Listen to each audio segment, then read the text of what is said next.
Hello there. Welcome to episode 42 of Bow and Blade, a podcast brought to you by medievalist.net, your home for all things medieval on the internet. Bow and Blade gives you a seat at the bar as scholars of medieval warfare go beyond the Wikipedia articles to talk about the debates and the questions that we're working on today. I'm Michael Livingston, Distinguished Professor at the Citadel, the Military College of South Carolina. And I'm Kelly DeVries, Distinguished Visiting Professor for the Air Force Academy and full professor of history at Loyola University in Maryland. Hey, Mike, I'm kind of excited about this one. We haven't done a lot of naval battles, and I just got done teaching a class about the Vikings. We did this in class, so from our reading. So I'm kind of excited to go over it, with you. So yeah, winner, chicken dinner. Yeah. Naval and Vikings come together. It should be a good one. What are you drinking tonight? I think I've got a drink of mead tonight, but I'm gonna make it a soft mead. That puts me more on the Danish side than the Norwegian, but I think I've got to go with the mead, something light. Not a big mead drinker, maybe with a gin follow up or something. Like an elderberry gin or Yeah. something. Yeah, no, I'm doing a Viking Scotch. So Oh, well, there are a few of those, and they're pretty strong, pretty peaty. Yeah, good night, Yeah, everybody. there's a lot of them coming out of Shetland Islands and Orkney Islands and so forth. I, Yeah, we're getting some I good picked one ones. up for my colleagues out at the Air Force Academy, and they thought it was a little too strong for them. I was surprised. Well, that's all right. I enjoyed it. I did enjoy it. Yeah, so we're doing some Viking stuff today. Yeah, but before we Um, leap into the Vikings, let's move forward a oh, few centuries and give a big announcement. Mike, as some of you know, is a participant on History Hit, and he and Dan Jones have just got a new show that dropped on the Battle of Shrewsbury. Tell us a little about it, Mike. yeah, Battle of Shrewsbury. Shrewsbury. Shrewsbury. Let the fights Yes. begin. Yeah, so yeah, I history hit last summer. Those of you who saw me at Leeds, I was in and out of Leeds. It was insane. I got kind of like tuck and roll, gave a talk, and then jump back into a van because I was in the middle of filming this thing. And yeah, it just dropped on History Hit, which is an awesome subscription streaming service. If you haven't watched anything on there, they've got a ton of really good stuff. It's not just Dan and I. There's other things There too. are other pretty boys, So yeah, yeah. I'm such a pretty boy. Yeah, it's all about. I like the fact that they So many announce sexy it as shots. Dan Jones and Professor Michael Livingston. Yeah, yeah. I watched a little bit of it. Always such a hoot. Well, Just watching these well, we've things, we've and done Shrewsbury in the past, and it's nice for the our listeners to get a chance to actually see the site. A lot of it, what we've talked about, and then see the site. You could still go back to the podcast and listen for again after the site has been seen, and episode episode 11. 11, and go back and Episode listen to 11. our interpretation was, some of which Mike was able to take forward into the show. But History Hit Yeah. does very well, and I will say that they're better when Mike's on them. Thanks, man. It was cool because shooting it, they were just like, where do you want the lines to be? Like they were Yeah. like, where would you put them? Like that's where we're gonna Jeez, put yeah. them. Like it was just, here you go. So if anything's wrong, like I'll still blame them. But yeah, no, it was cool. It was cool. No, Yeah, go check it out, well, everybody. congratulations on that. I think that's Thank you, excellent. thank you. Excellent stuff. We just need more. We need like better stuff like this. Like we need better history Yeah. shows than Yeah. Pawn Stars Dallas or whatever. Yeah. Like, Vegas. yeah, let's actually like have actual real history. Yeah, I think With the real History people who Channel is hopefully getting know what more they're and more talking about. back to it, but there's now more outlets for it, I suppose. But we still need more well-guided points of history rather than duck hunting bigots and individuals with ice road truckers. I mean, that's very cool, but I'm not sure what historic ice road truckers holds on the show anyway. But history hits. Yeah. Congratulations. Maybe Thank they'll you. let you Thank you. do Thank one on this battle. I don't know. You might have to get wet. you. Start swimming. Start Start swimming. Yeah, swimming. it is interesting because You- this battle. No, we'll get into some of the problems with the sources and so. But if it is accurate, the sources are accurate, then it answers the question: did Vikings swim?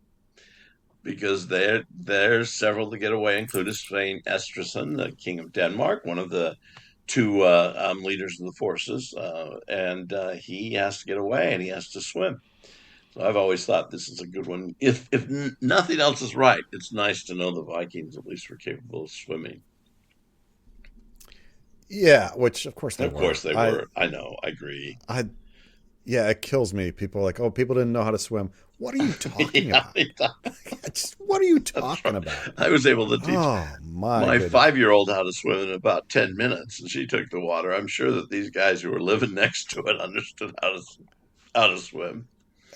They probably really I enjoyed don't know it. where some of the stuff comes from. Just It is. It bonkers to is me. crazy. Absolutely crazy. Yeah, this one's going to be interesting because we're going to have to talk about some really serious kind of source issues. And we've talked about source issues before, but this one's going to be pretty big with that. But I probably we need to just start though with more like a political Yeah, context for yeah, this. absolutely. Probably with Yeah, Harold. I You think with think? Harold. We've visited the life of Harald Hardrada when we were doing the Battle of Stamford Bridge a few weeks ago. Episode 12, Lesson. everyone. Episode Okay. 12. Thanks, Mike, for keeping all these in front of him. Lesson 12. Uh, and to keep you from going back and having to listen to that again, just a short bit about it. Harold is the younger brother of Olaf, who is our Saint Olaf. And they both fight. Olaf dies in the Battle of Stiklestad, and Harold gets secreted, heavily wounded. He's only 16. He gets secreted down to Byzantium, where he will rise to the level of leader of the Varangian Guard. And one time he comes back, and the Varangians are pretty sure they don't want him around. The Byzantine king, emperor, has fallen, and so he has to make a tremendous escape, a very heroic escape from Constantinople, go back up to the Baltic and across, and then it ends up in Norway, where his son, where the son of his nephew, the son of Magnus, son of Olaf, by name Magnus, has taken the throne and simply gives him um, a kingship. It doesn't seem to have been forced on him by Harold. It doesn't seem to have been any way that Harold was threatening Magnus with war for not doing it. It was no civil war context. The problem is that Olaf was king of Norway and Denmark, and Magnus had given the his portion of Denmark to Sweyn Estridsson as the king. And so when Magnus dies quite early in 1062, Harold goes out after the claim that he feels should not have been given to Sweyn of Denmark. And this is one of many battles, but probably the fiercest of the battles and probably most decisive of the battles, or least decisive of the battle, most decisive for Denmark in forming its kingship and having Sweyn Estridsson as its king and Harald Hardrada as the king of Norway. Short enough, concise enough. It's pretty damn good, man. Yeah, Harald Hardrada, pretty soon I'm not going to be able to use this comparison for my students, but whenever I talk about Harald Hardrada, I say that he was the Chuck Norris of the Middle Ages, because he's just this like a living legend, like those kind of jokes about Chuck Norris did this or did that, yeah. I mean, it's almost like a Paul Bunyan kind of figure. It's just He's huge. Just this huge figure, like during his own lifetime. It's just and like what's awesome about it is like, yeah, the kind of this mythologized stuff isn't true, but the truth is pretty wild. All that stuff going down in Constantinople, golly, amazing. It is amazing. I mean, Uh, he's by far in this century, because we're, still a century up from those big explorers of Venice who go all the way to China. I think Harald Hardrada and what happens in the Mediterranean once he is the head of the Varangian Guard, the records for which are not sagas, but are in fact Byzantine records. And he's over at Sicily, goes to the Holy Land. He's the only king really in the north that goes to the Holy Land at the time. He fights against the Byzantines in Sicily, fights against the Byzantines in southern Italy, fights against the Byzantines in the Greek peninsula.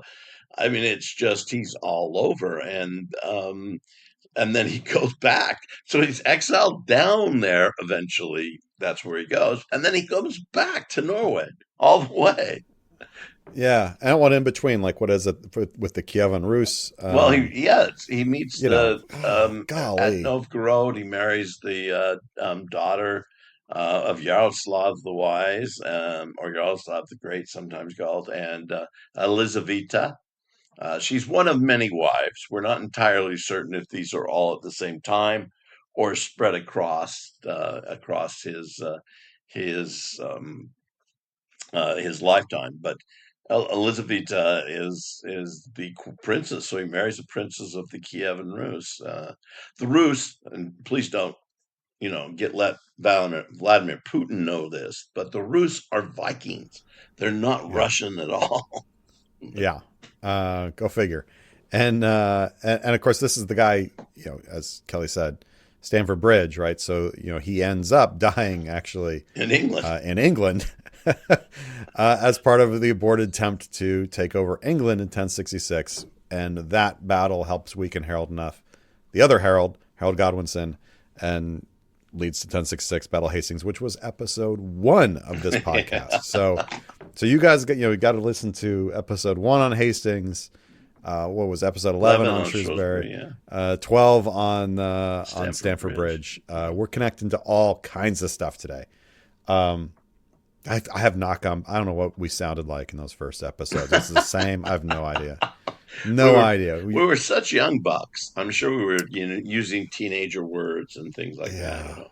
Well, it's not like we got a plan for any of this or know what we're doing anyway. I don't know. We could go on next time. You could be here. Hey, bruh. Hey, bro, what's up? And then of course, the other thing that's amazing about this is Harald Hardrada. He does all this, and you think of him as like he must have died an old man. He died in his early 50s. Yes, he did. Like He was 15, 16 when he was attacked at Stiklestad. When he's a big guy. In fact, Harold Godwinson makes fun of his size, because there's this old joke that when Harold Godwinson rides up and meets with his brother Tosti Godwinson, and also and he's talking to Tosti, he says, is King Harold, is he that tall guy over there? And he says, yeah. And he says, oh, well, we're going to have to give him more ground in England when we bury him than we would have had to if he was normal size. We get an idea that he's 7 foot tall and Scandinavian, and they're used to offered him six. He offered him 6 feet of the ground of England, or perhaps now seeing that he's taller than other men, a little bit more. A little bit more, yeah. It's a huge joke, but he must have been impressive. He's one of these guys that I think it would be nice to go back and meet, so long as he didn't have weapons with him at the time. Yeah, as long as the dude wasn't mad, like he'd have been interesting guy to have a beer with for sure. Yeah, it would be interesting. It'd be interesting just to ask what his culinary delights were, having traveled all around the world at that period of time. Yeah. I honestly think he was the most traveled man in the 11th century. I don't really know. There's what the who'd be the next possibility. Yeah, so it's true. Who would be the next? But because of this leadership in the Byzantine army, he gets so much into the Mediterranean. So because Ibn Fadlan was 10th century. Yeah, he's I think that's Fadlan right. He's 10th century, yes, and he goes up through southern Russia and then goes up to the Volga and then leaves. Yeah. So he doesn't get twice, unless you follow Michael Crichton. but he's coming from Baghdad. So Yeah, he's he's coming from got. Baghdad. So So he's. We'd have to measure it. We'd have to measure it and yeah, see measure who the did. But time. point Uh, is, Harald Hardrada got around, Harold and Hardrada got around. There's no and this question. is. I think he did a great job, kind of setting this up. This is this fight over who's going to be king. Essentially of Denmark. Sweyn is king of Denmark. Harald is king of Norway, but Harald thinks he should also be king of Denmark. Yeah. That's one of the things that surprised me about Harold is that he doesn't ever seem settled with what he's got. The man always He's the wants head of the something else. Varangian Guard. He's probably got a very nice place in Constantinople to stay in, and yeah, he has to leave there, kind of under under a pain of death if he stays. But then, he could have stayed in Kiev. He could have stayed in Novgorod. Instead, he goes all the way back up to Norway, and then Magnus gives him that Kingdom of Norway. Magnus dies, and now Kingdom of Norway isn't large enough for him. It's a huge country, and yet it's not large enough. So let's go down and get poor Sweyn Estrason's Denmark. And then, yeah, when it's offered to him, hey, maybe you should take England. Oh, yeah, Yeah, yeah, that yeah, should yeah. be Let's mine go over to too. England too. Why not? I'm only in my That should be 50s. mine too. Yeah. Golly. So, yeah, Harald Hardrada, the man, the myth, the legend. Yeah. Sweyn Estrason, Sweyn the Second. Harold is what? Harold the Third, I think. It's Harold the Third. Harald Hardrada. We always just call him Harold Hardrada. Yeah, we'll just call him that. I mean, it's the funny thing is Hardrada isn't even his name. It's Harthrothi, because Hardrada is the Anglicization hard of ruler. It's hard ruler or something like this. Yeah, hard ruler. He was Harthrothi. he's a tough guy to work for. Yeah, tough guy to So- work for. Yeah. Yeah. Join the So we armies have of the this. world. We have this fight. Yeah, and there's our kind of basic political context, right? Both guys are kings, but the one guy thinks he's kings of both places, and Sweyn remarkably does not agree with that. No. And so we're going to have a fight. Although Sweyn never does want Norway. I mean, it's funny because Sweyn Yeah. turned He's down just like, England too later on. It's like, Yeah, I've got he's my like, leave me patch alone. in Denmark. I don't need more. yeah, just leave me alone. Yeah. Just leave me alone. Harold doesn't. Yeah, so he on a kind of political basis, not terribly complicated. Not terribly complicated. What is complicated about this battle is how we can know much of anything about it at all. Well, we get very good details. The problem is they're written An awesome much later. details. Yeah, they're written much later. They're written in Iceland, not in Norway or Denmark. They're incredibly detailed. In fact, there's information on the militias of Norway that we don't have anywhere else, because they're in ships that get sent back home so they can bring in the crops. And when Harald Hardrada doesn't think he needs them, it's amazing. There's and I had to wrestle this. The second book I wrote was the Norwegian invasion of England, and there was a certain time I just had to, end what we had from the the Anglo-Saxon sources, and say that all we've got are saga sources. Now, I will say there are 6 Norwegian king sources, Norwegian sagas, sorry, that are written about Harald Hardrada, and they do vary, but not enough to suggest that one is more critical than the other. But having 6 of them written over a period of 200 years, even though it's a century after Harold lived that the first one gets written, does give, I suppose, a little more credibility to him. A little more credibility to The sagas as what they're saying. Well, yes and no. I mean, the fact they don't agree with each other.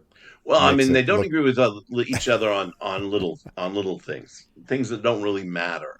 It's Yeah. I mean, they're very small things.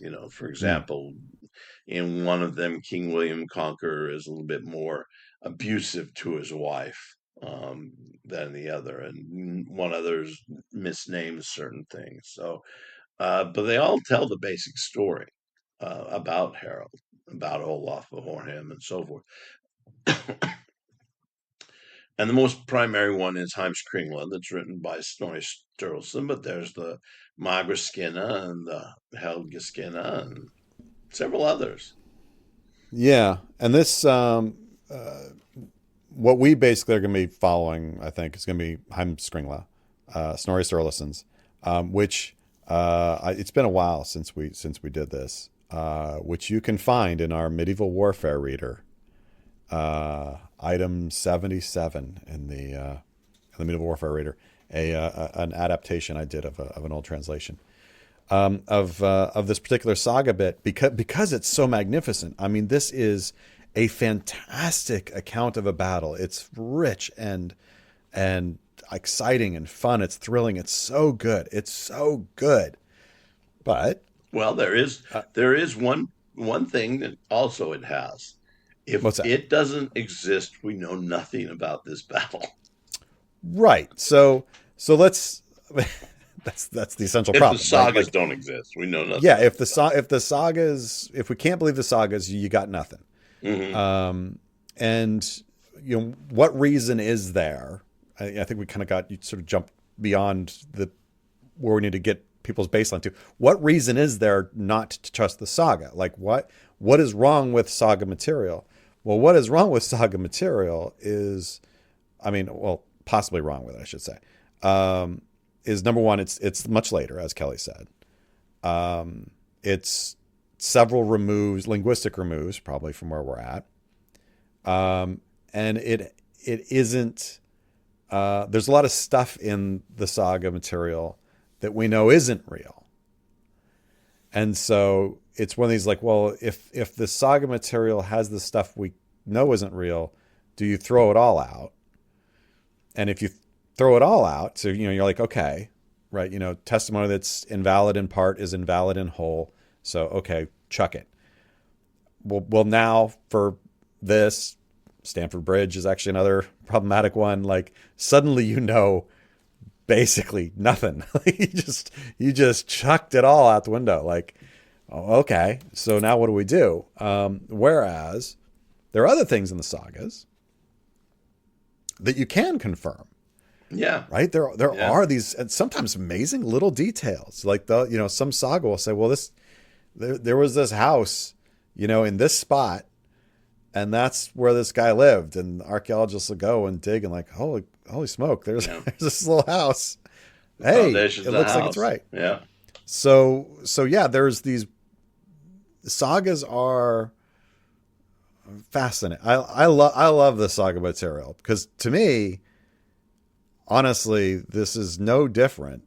I'm probably going to hate mail from a chronicler, right? I mean, the chronicler sitting in his monastery is also at several removes away and is also sometimes telling us stuff that we know is patently untrue, and is adding in stories to make it connect to the Bible or whatever, right? Just as the saga writer is making a story to connect it to something that's important to their culture. Like we're dealing with these same questions no matter what, I think. And we're dealing with there are previous people who chuck them up. sources. I mean, we're dealing with previous sources that are being used by Snorri Sturluson and the anonymous writers of these other Norwegian king sagas. Similar to, if we throw out everything that has linguistic difficulties, have time, between when it was written and not, we have no Alexander the Great either. The exact same dates, the exact same 100 years or 200 years, and the exact same problems with linguistics and all gives us nothing. We have to trust them. We say because they tell us, well, we've got earlier sources. There's no doubt that with the six of these sagas, and the first one's in Latin, Theodoric the Monks is in Latin, national Norwegian king sagas, that they have to have, we have to have some credibility assumed because there's nothing else.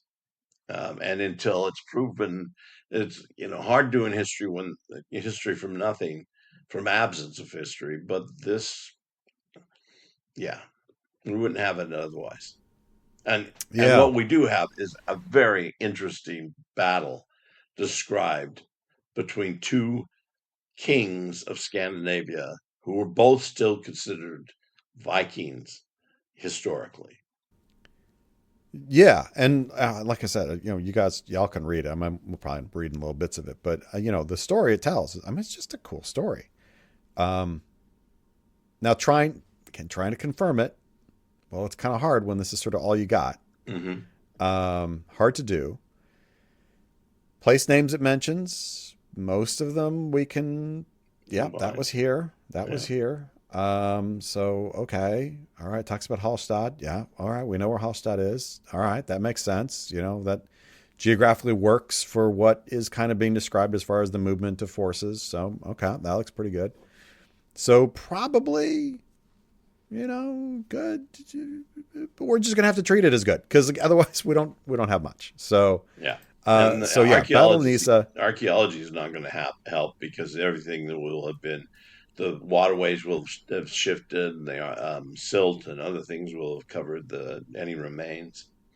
So Yeah, I mean, there's some underwater archaeology going on some battles, but yeah. So Battle of Nisa, this is a tough one, but is it's so marvelous, it is marvelous. so marvelous. 1062, start of August. So hey, good weather, nice time to be hanging out. Uh, Yeah, we yeah, got, good and weather this is a for naval battle. Scandinavia. Good weather. Yeah, and it's a naval battle, which means we're talking long ships. Um, what's what's the coolest long ship you've ever seen? Well, well, and this is true. I mean, we the one thing we do have is we have Viking ships. We don't have any Viking ship that we could specifically give it here, but we have some amazing ships. I mean, the Osberg ship is. It, I mean, I just remember thinking when I saw it, how impressive it was, and the other Viking ships we have, and yet they all seem to be much smaller than the lead ship of the Harald Hardrada has built specifically for this invasion of Scandinavia, and its name was the Dragon.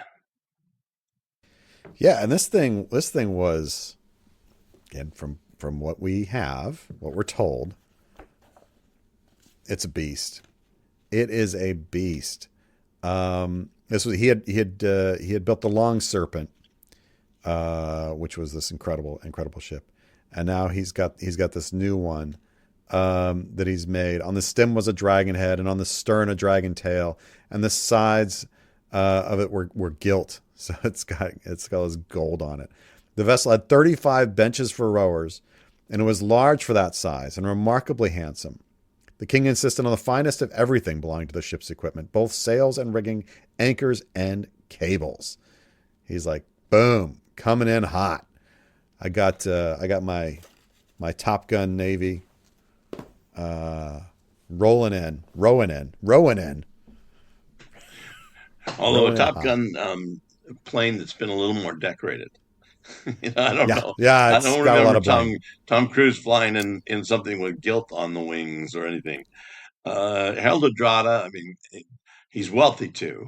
We miss kind of the wealth of the whole thing. He's got a lot of riches, and there's been a lot of peace in Scandinavia for a while. So the riches of the people have prospered, the riches have come in. So he's put it all on this ship, and it leads an approximately, according to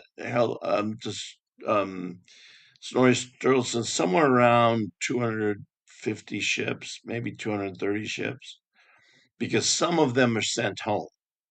He goes down and doesn't meet with Sweyn as soon as he thought he was going to, and so he has to send some of them home. What are called the peasant army goes home. They must have been in my estimation, they were the militias, and they go home because their duty is also to bring in the crops. And it's right at the time that the single season of crops would have come in, so they needed to go home.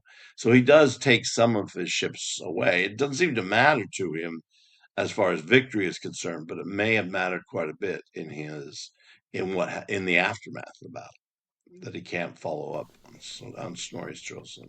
Well, Yeah, spoiler alert, that's what happens. But yeah, and it might also be, according to the story, this is being essentially observed by forces, by Sweyn's forces, so that as soon as he sees that Harold's fleet is now weakened by as much as half its strength, now he goes in, right? So now Sweyn brings his fleet to bear, thinking, well, now I've got him like twice as many, according to the sort of story, twice as many ships as he has. So we got this thing in the bag. We're going to take care of this stinking Harold guy once and for all. And one of Harold's initial choices got, was like, what do we do in response? And being Harold, that's not much of a choice. He's going to fight. He's going to fight. I mean, he's going to fight. I don't think he's ever turned down a fight. I don't think there's ever a time when, in all of Harold's saga, that it ever said Harold withdrew. Well, leaving Byzantium, maybe. Well, yeah, that was. Yeah. I mean, he was being chased by the Navy. He did have but he really was gonna lose his head. Maybe gotten blinded and tonsured like they usually did. But otherwise, this is a guy who's going to fight. Yeah, this is he's going to fight. He's a battle. And do you think? I mean, I've often wondered. Do you think it's just Sweyn arriving at the battle, or that he's been there the whole time, lingering? We don't know. Flat land around there, so somebody you would think would have saw a fleet attributed by Snorri Sturluson to be 300 ships.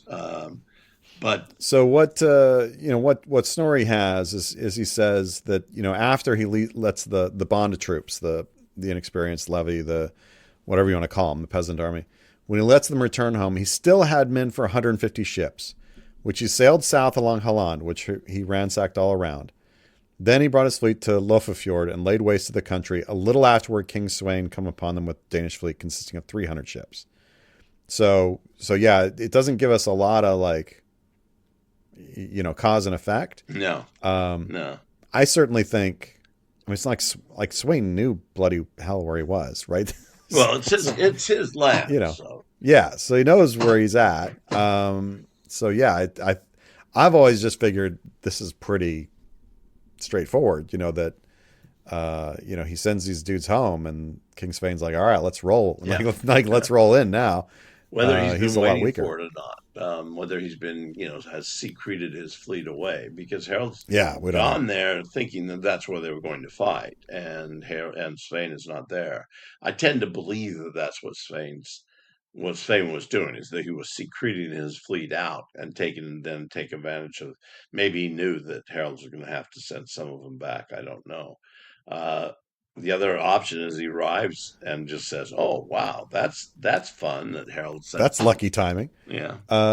When the Northmen saw them, King Harold ordered a general meeting of the fleet to be called by sound of trumpet. Love the detail. That's by sound of trumpet. Yeah. And many there said it was better to fly. And the king said, "Sooner shall all lie dead one upon another than fly." That sounds on target. That sounds on target for that fella. And what Snorri does, again, you can read this for yourself. He inserts these bits of what appear to be older poetry, right, into the saga, right? So he gives this quote, and then he says, "So says Stein Hardison," and then he's quoting this poetry. And you have this then poetic bit, like 8 lines, that's that moment from this kind of quasi-etic material. It's not really etic material, but this sort of poetic material, where he says, we'll win or fall sooner than fly, heaped on each other. Each man shall fall across his brother. But here's the poetic version. Yeah. And so he's constantly like bouncing back and forth between Snorri's kind of, retelling of this, and here's presumably kind of source material that Snorri was accessing, and one of the things we hope when we're looking at saga material is that the fact that Snorri is using this earlier material and bouncing back and forth of it shows that he's using earlier material, Yeah. and it's therefore kind of perhaps more accurate. It's always fun when I'm teaching Vikings for the students to recognize that you warriors were not just great because they were great with arms. They had to be poets too.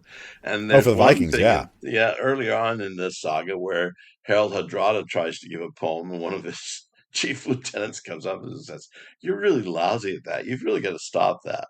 Uh, but one of the things is Snorri Sturluson is proving his leadership, both by the fact that he's leading them. He's got all the other check marks filled in, but he's also a poet. Harold is not. Uh, Snorri Sturluson is the poet. No, not He's the Snorri writer, much Sturluson. I like mean, you're Sven talking about Esterson. Sweyn. Oh, yeah. Well, I don't think we got anything from Sweyn here. This is not anything Oh, from that's Sweyn. This Snorri's is poetry. yes, Not saying. yeah. Yeah. This is Stein Herdison, not Sweyn Esterson. Oh, This is a something that Snorri Sturluson is quoting I'm quoting from that. of earlier Okay. poetry. Yeah, All right. nothing at all to do with Sweyn Esterson. So we have this wonderful bit of poetry that supposedly, again, it's showing that Harold was, by God, he's going to fight, and indeed he does. Now, one of the things that we have to like really get our head around when we're talking about a naval battle at this point is this is not Napoleonic master and commander, that stuff.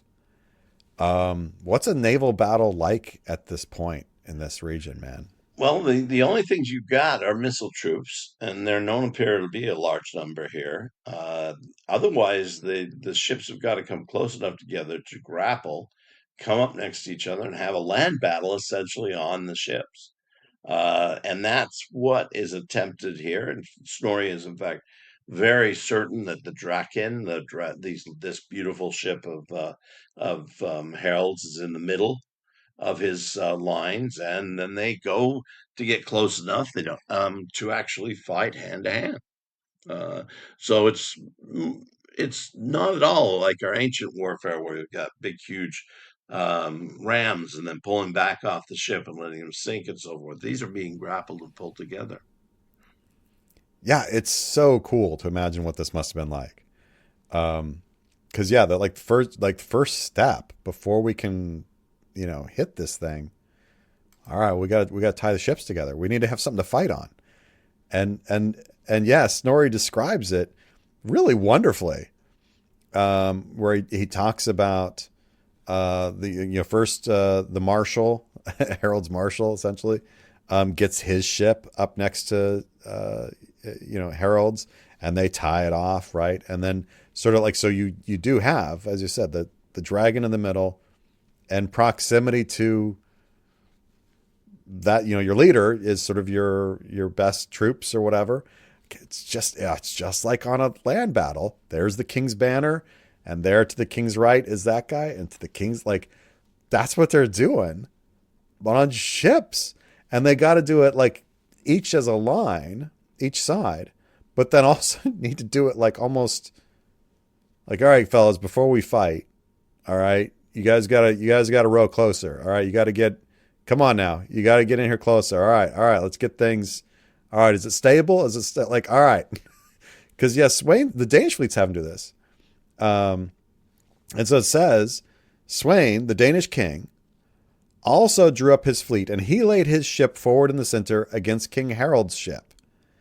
And then his marshal gets up next to him, and so forth. Like, so, again, like, this is so almost like theatrical, right? It'd have to be, yeah. I mean, you can't be. There'd have to be room in between each ship because you can't go over the heads of the hull and then down and attack. You've got to be side by side so you can have these attacks. And so I'm envisioning that they're leaving room for another ship from the opposing side to dock pretty much dock next to you, and so you'd Well, have I that think continuation.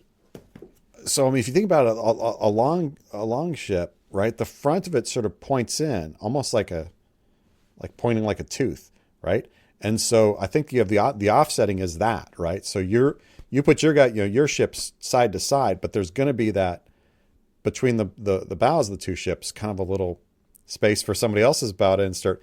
And so you get this like gear, they're like teeth of a gear all along this front as these things hook up. And then they probably just lash right across. They'd have to, And yeah. like how, like the bonkersness of this, like we're all here to kill each other. But before we do that, boys, here, I'm going to throw you a rope. Can you attach it on your ship? Like, make sure that's good and tight. I'll attach it here. Are we good? Let's tighten her down. Yeah, we're good here. All right, but hold off. We can't fight each other yet. They got to keep doing that for 150 ships. We got to get them all tied off before we blow the whistle and get going. Yeah. Wild. And Just wild. I think this is it. It'd be really fun to try to find out, because I think, I'm thinking the whole ship next to each other, but your ideas of just the bows coming together, I think is also of it. I think that might be the answer as well. It's just we have nothing. There's no. We have all these paintings of 17th century ships fighting in battles. Where in the heck do we have our ships fighting in battles in the 10th century, 11th century? We don't.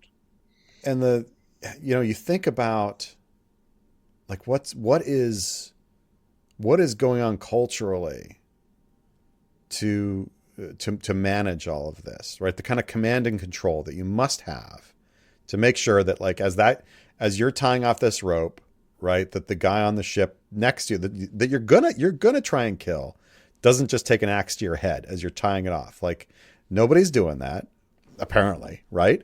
Everybody's holding off. Everybody knows like we can't go until Big Boss says go. But it's like 150 ships. That is a wide frontage.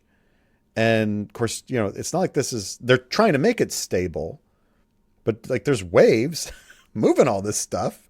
Things are rocking around and, groaning and all that. The command and control is just unbelievable to me. It's so cool. It is interesting that, according to Snorri, and this is the one thing that I'm a little bit uncertain about, because Snorri says that even though Harold's fleet is half the size of Sweyn's, he leaves a reserve, and Sweyn doesn't. Now, how do you fit in 300 ships to 100 ships, let's say, or to 120 ships? Because the relief force, or the rear force, will take a major role in the outcome of this battle. But the others, Spain can get around the flank, so he is a larger fleet. There's no question. But how exactly they were lined up and where Spain was taking advantage, I don't know. Very fascinating. Very fascinating to think about that and think about this warfare, and think about, like you said, the unity of the two fleets to try to to not jump the gun, so to speak. Right. And it has to be like this. There's essentially a code of honor at work here, right? This is no, we behave this way. And I think, Sweyn does have more men, but it's also like it's kind of against the rules, quote unquote, right?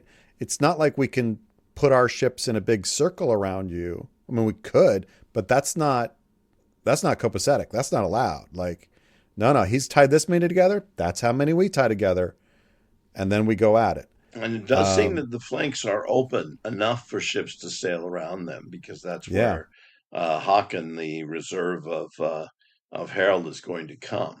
So it's not that we're not talking about, in this case, uh, hitting land and using that as a background as we do on a land warfare. We're talking about forests on one side and streams on another side as being possible borders of that type of a force. They're on fairly open water, it appears. yeah. I mean, it's yeah. I mean, the poetry talks about the calmness of the sea. That it's relatively calm here in this area. But yeah, it's still open water. You can still get around. But they apparently, because that's how many Harald ties together. So that's how many we're going to tie together. And then we tie them all together between us.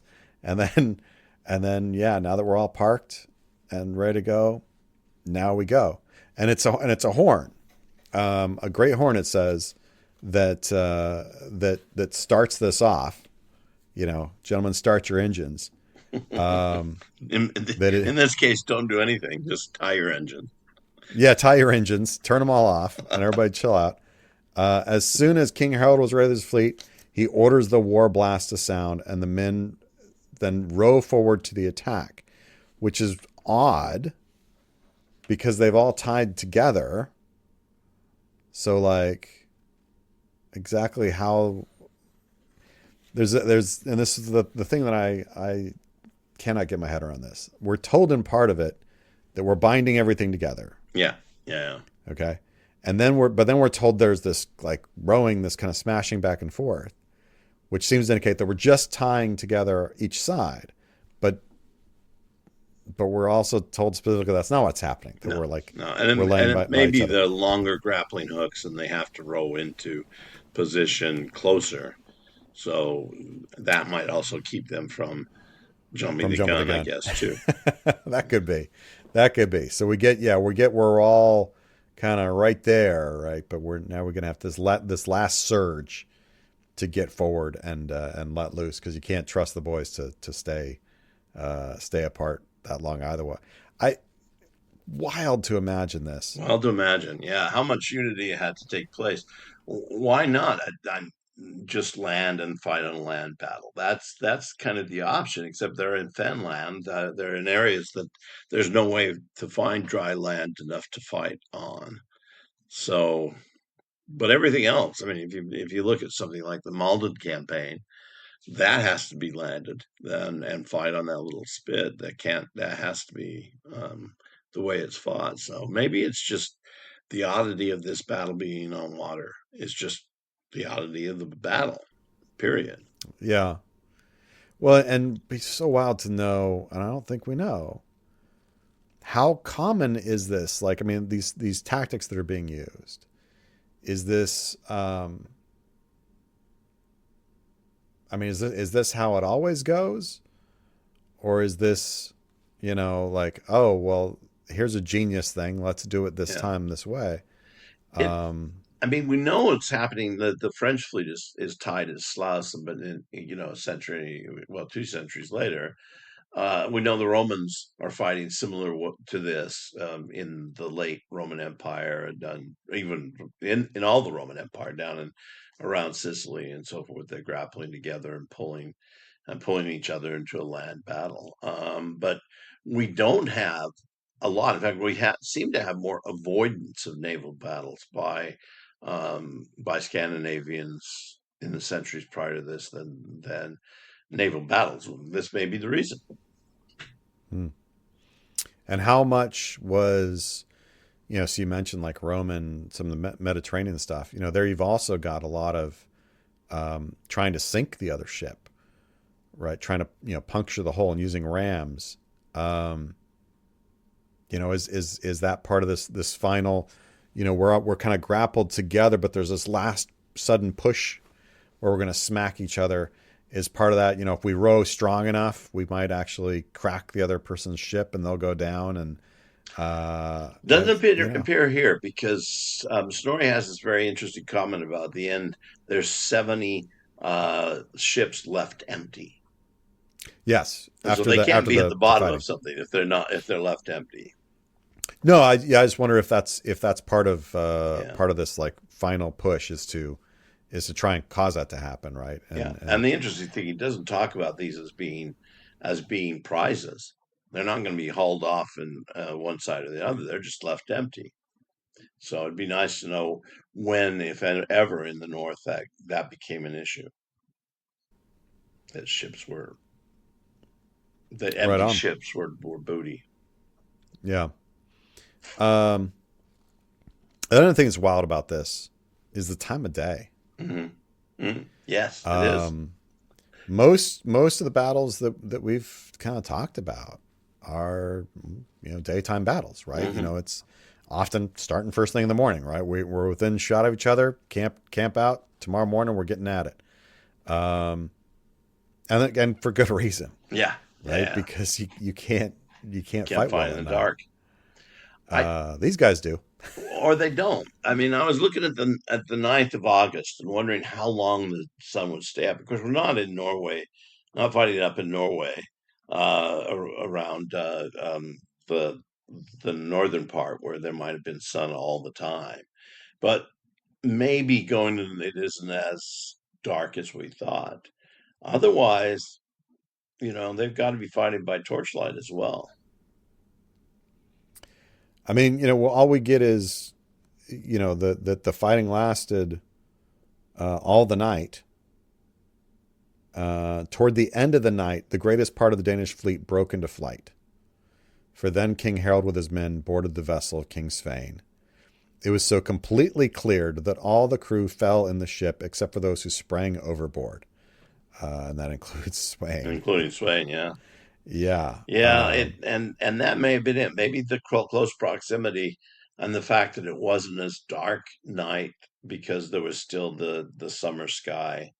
Uh, that's how they were able to continue the fight. Maybe just the close proximity.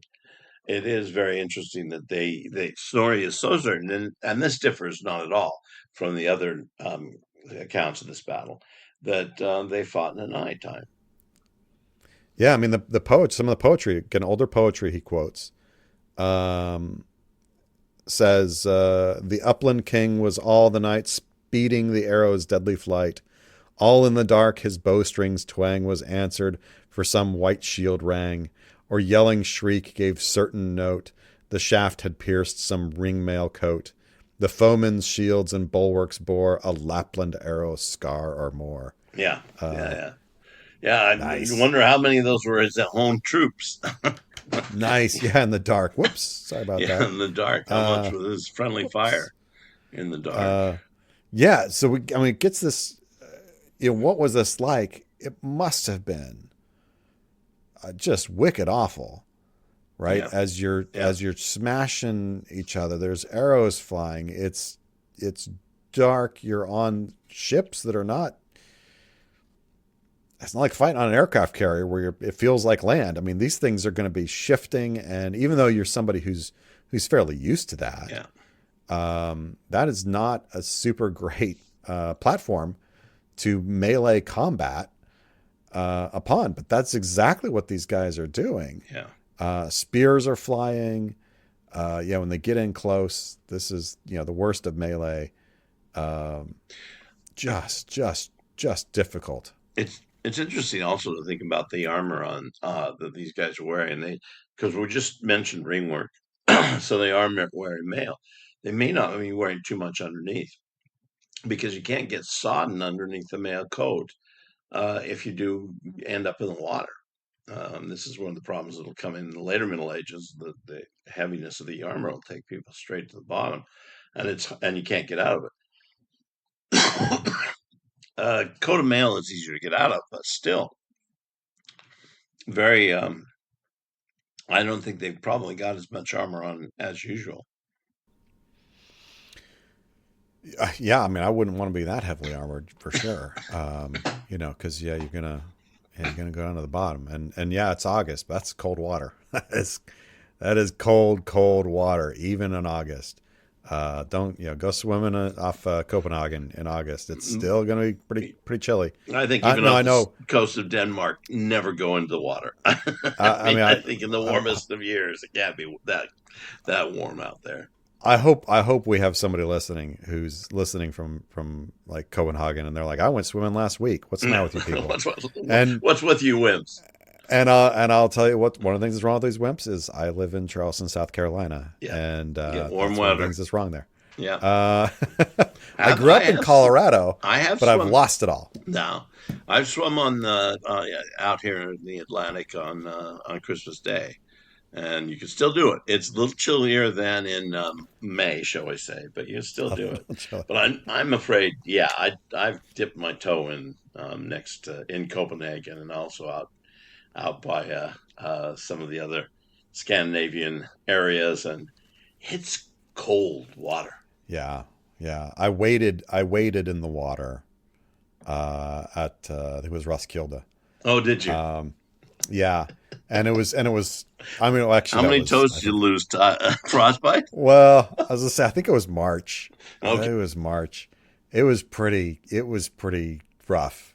But I don't know. It was. I was like, I have to do this. Just to. I don't. Just to say I did. I don't know why, but like I had no purpose to it other than I'm doing this, so I did. And yeah, it was cold. It was cold. But it was also beautiful. Roskilde is an amazing place. So yeah, this battle lasts all night, but in the end, Harold and his boys, the Svein's banner goes down. They get on that ship, and like a lot of battles, right? King's banner goes down. King starts retreating. People start trying to head for the hills. In this case, like head for the row, start rowing. And so you have a kind of movement towards flight. But of course, it's a more complicated flight. You can't just turn and run. No, no, you can't. And you can't stay in the water for a long time, as we just pointed out. Right. So I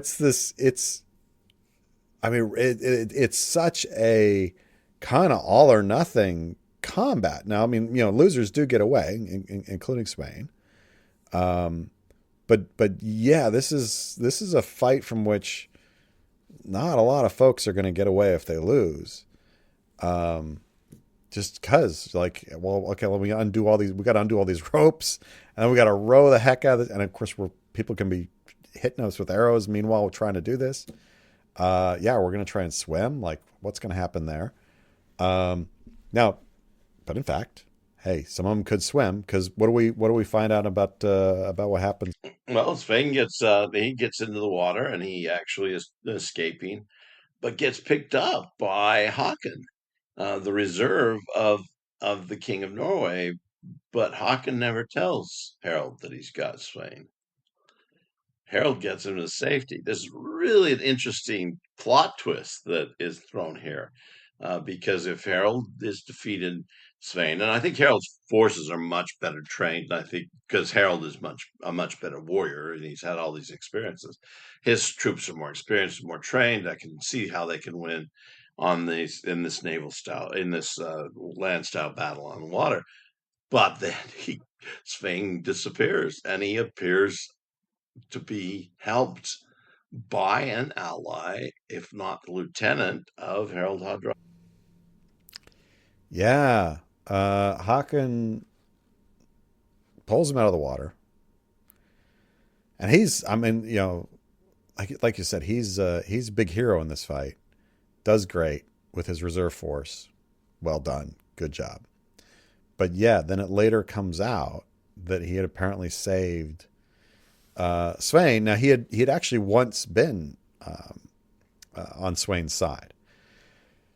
Haakon claims that he couldn't recognize. I didn't know that I rescued Sweyn. He must have been in disguise. Like I didn't know. But yeah, come on now. Yeah, exactly. Come on Exactly. now. We've got coins with Sweyn's head on them. So, Come on you know, now. all Danes Yeah. look alike to a Norwegian. What are you talking about? So yeah, so he gets saved, but he does. He treads water long enough to get away. And there are some other folks who manage to swim to shoreline apparently. Yeah. Yeah. But it's a major disaster for Sweyn. Yeah, I think Though, it's a major disaster at that moment. It doesn't turn out to be as decisive though, because Sven gets away. He has some of the army gets away. If anything, the best decision that he's made all the time is when he gets off. I mean, it talks about the deepest of the night, which would, in Story's words, I'm sure is the darkest of the night. He and his troops slip off and into flight, that he's picked up by one of the other Norwegians, whether disguised or not. That's kind of irrelevant to the fact that he's chosen the exact time that they can slip away. yeah, I mean, I don't think he's got much of a choice, but because things are going so badly. But But yeah, he manages to get away, and enough of his folks survive. And as you said, sort of towards the beginning, Harold doesn't have this other half of his fleet because he sent them away already in order to press his advantage.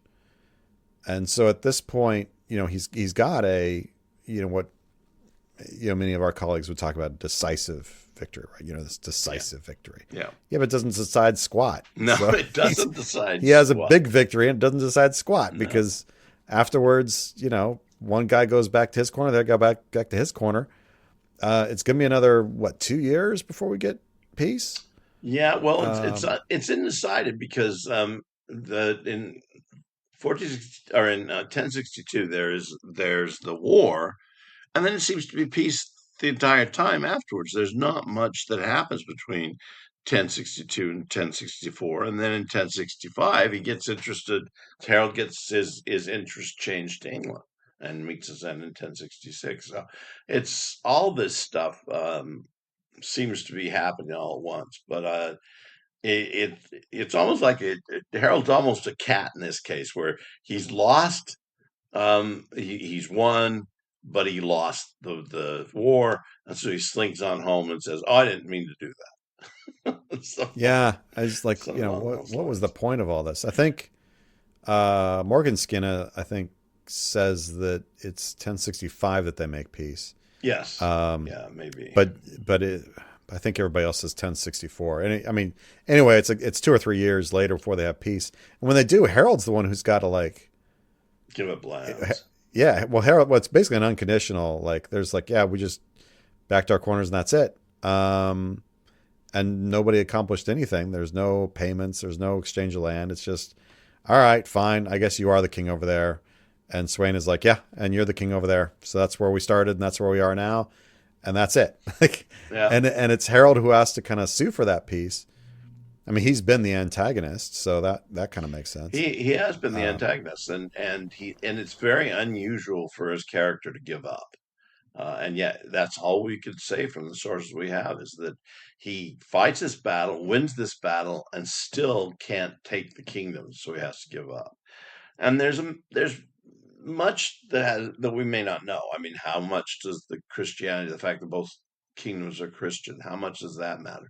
How much does it matter that Harold is able to, at one point, I don't know whether this is prior, I think it's prior to Nisa, that he's sacked Hythbu, Hedeby, at one point. So he's gotten involved in the affairs, and how much then. My bet is, if we had all the sources in, that he's got more civil disturbance, and he's got more trouble holding on to Norway, let alone go down to Sweden or to Denmark. But the problem I have with that is he goes over to England. So yeah, he seems. Like you said, the guy can't just be happy anywhere. Hedeby was that was 1049. That was pretty early, quite a bit earlier. Yeah. He really destroys it. Yeah. When he hit the year before that, he hit Jutland. Mm-hmm. It seems very odd that he doesn't get things at Nisa, and then just simply nothing after that. There's not just peace. So there may be things that are missing. There may be monies that are going towards him from Spain. There may be trade that they're making. We unfortunately just don't have it. And Snorri and the other Norwegian king sagas are only interested in the warfare. They're not really interested in the boring, peaceful bits. Yeah. So it's a cool fight. It's as you're probably kind of hearing it at home or wherever you're listening to this, at the gym, whatever. There's a lot that's sort of about naval Viking warfare that this battle is intersecting with, and we're in that position of is Snorri telling us quote unquote truth, right? If so, how do we understand him? Or is some of this a little bit over dramatized because Snorri in the end is wanting to tell a cool story, which is what he's wanting to do. So how much is being sacrificed to tell that cool story? Well, but all this you know, King sagas do it. I mean, Harold is just the factor, just a figure they hang on to because he is the man's man. He's the Vikings' man. I mean, they write a lot about Olaf, but all Olaf is a saint. There's a lot of boredom in sainthood. Sorry, all my friends who studied the church. There's a lot more boredom in figuring out a saint, even one, and especially one who can't do well in war, like Olaf is not. So maybe that's the case. It is fun. What do you wish you could have?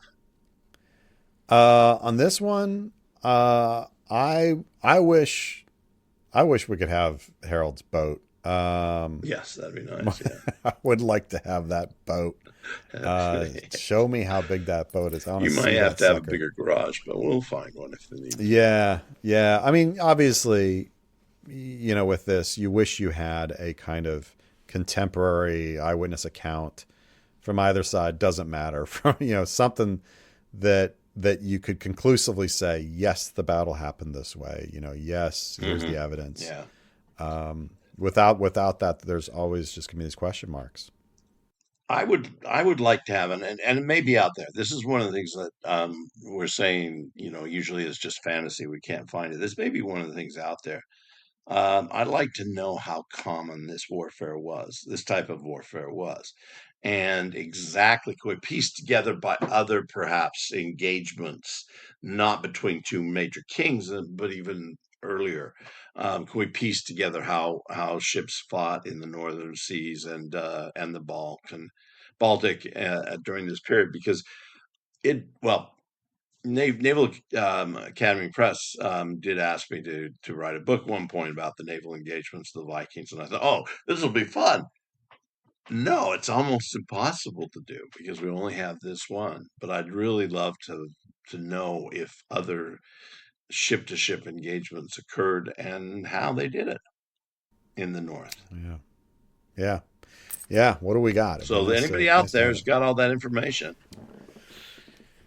Yeah, yeah. Send it to us. Send us something mean for us to talk about in our Q&As. By all means, yeah. Yeah. Speaking of which, those coming up not too long from now, we're going to be recording that. So, as ever, get those questions in so that we can do that. They are going to shut us down here, man. Yeah, they told me they were out of meat a long time ago. Yeah, yeah. So I hope everybody enjoyed this. Please do join us next time when we'll be talking about the Battle of Legnano, which is going to be fun. Frederick Barbarossa. Yeah, we're heading southern from here. Yeah, but I think everything is southern. Southern from this Nisa. So we're heading south. So please do join us for that. It should be a fun talk. As ever, a reminder. This podcast is sponsored by medievalist.net. So the best way to support us, other than buying our individual books, of course, is to join their Patreon at patreon.com/medievalists. That's also the absolute best place to drop us a line, if you have any questions for our Q&As. Cheers, everybody. Cheers. Guten Tag.